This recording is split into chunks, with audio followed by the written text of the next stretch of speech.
اعلیٰ حضرت فرماتے ہیں کہ دنیا میں آنے کا مقصد کیا؟ اعلیٰ فرماتے ہیں کہ زمین و زمان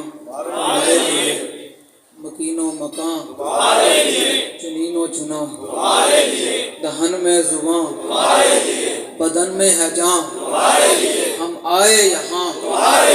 اٹھے بھی وہاں۔ جب اعلیٰ حضرت فرماتے ہیں کہ جب ہم یہاں آئے ہی حضور کے لیے ہیں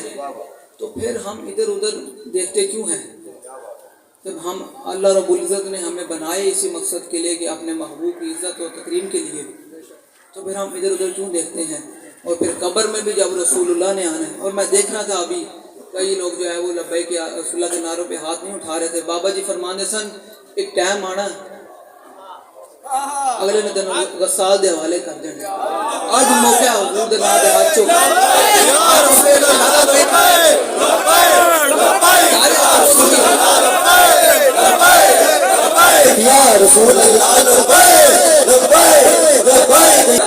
آج پورے ہاتھ چکو حضور واسطے۔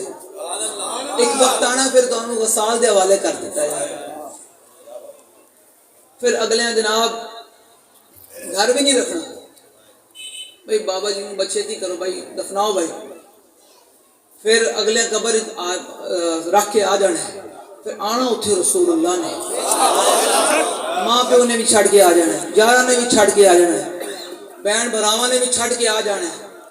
جتنا مرضی جتنے نال پیار بھی ہوئے، کوئی نہیں کہنا یار میں بھی لمبے پڑھا نال، نہیں، سارے منہ تے مٹی پا کے آندے نے، کہ پھر آنا اتھے رسول اللہ نے۔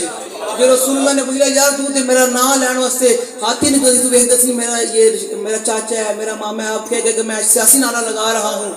اتنے حضور دے سامنے کی جواب ہوئے گا؟ میں ہن ویکھ رہا اجے بھی کنے نہیں پورے آ چکے، اللہ تعالیٰ سے دعا مانے